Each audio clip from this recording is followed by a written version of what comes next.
Hi, I'm Susan, and this is one of my videos about my art and my life. And this one is focusing on a new project that I've done, a book called Offerings. This is a commercially printed book. I did it through Amazon's print-on-demand service, KDP. And the print-on-demand means that each book is printed separately. So they're like one-of-a-kind book. One book gets printed, the next book gets printed and bound. So you can order, you can do it for 5 copies, you can do it for 100, whatever. But the thing about it is that even though it looks like a book you find in a bookstore, for me, the process of it is exactly the same as when I do an artist book. And my goal is always in my work to try to let it unfold as organically as possible, to not be so much I'm the director of this project, but it's evolving on its own. The core of this book are the quotes. There are 24 quotes, and that's the meat, the core of the book. And I'm going to read to you what I wrote about words and what words can mean. In difficult times, I see words as amulets, protections to be held close. Not admonitions or advice, but reminders of a larger and deeper world ready to show us its wonder, caress and comfort us, and lead us to peace and joy. So that was kind of in the back of my mind as I chose the quotes. And the beginning of the book the beginning of these quotes came from COVID, in COVID, when I did a lot of small little pieces of presentations of quotes. And I did them on dark paper, and I did them with a metallic watercolor. I wanted them to I felt like we were in dark times and we needed something that would emphasize the fact that there still is light and that would sparkle and shine. So one of the things about sort of letting things unfold is that sometimes you make decisions for very practical reasons that turn out to have a deeper resonance. So in this case, for photographing them, when I was just kind of sharing them online, I found that you couldn't just put it down flat and take a picture. And I was using my phone because it wouldn't exactly pick up the sparkle. It would be the shine would be kind of flat, so that I would have to kind of play around with it until I got the right thing, and then I would take the picture.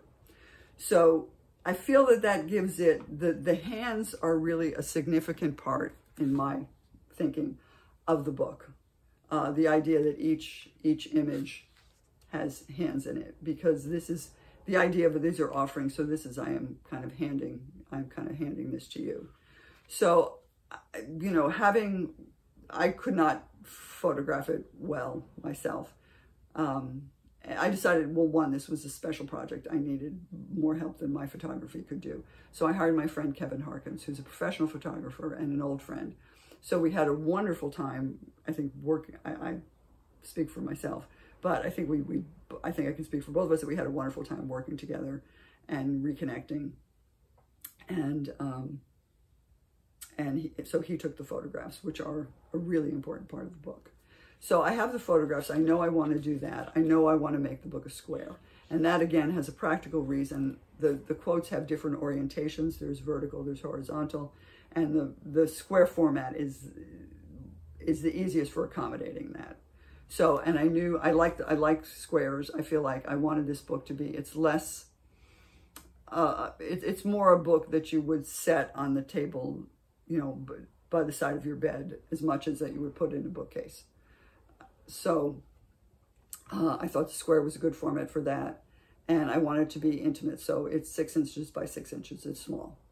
So once I had the images made, then it was like, how am I going to arrange this? So I knew that I only wanted one image on each double page spread because I didn't want them to conflict with each other. And then I also knew that I did not want this side to just be blank. It needed to have something. So my first thought was to talk about what the quote meant to me. And then I thought about it. It was like, no, this is my offering to you. This isn't like how I feel about it, why I chose it is really not relevant to your experience of the book. But I didn't want it to be blank. So what I ended up doing was kind of like almost like a mini Wikipedia entry just a little bit, something about the writer, and maybe something about where the quote came from. So the final step of the thing, so all these elements get put together, and I prepare the book for printing in InDesign, which is a page layout program. So I create the book, get, kind of fine tune that. Then I export it as a PDF, and then that's what gets uploaded to Amazon. And then it gets printed. So I'm very excited about this. I'll just give you some information about how you can get a copy. It's on Amazon, so you could buy it from them, but it is better for me financially, and it's also better for you if you order it through my website, susangaylord.com. So the reason why it's better to get it from me is that there's a place you can put a note on it that I will do a personalized hand-lettered bookmark for you, or for anybody that you're going to give it to. And if you order one copy, you get this. It gets shipped in this lovely envelope. If you order multiple copies and you want to send them to friends, if you give me their addresses, I will put them in an envelope. Otherwise, they come in a padded envelope, multiple ones, and you can just give them away. So I want to thank you very much for watching, and I'll see you next time.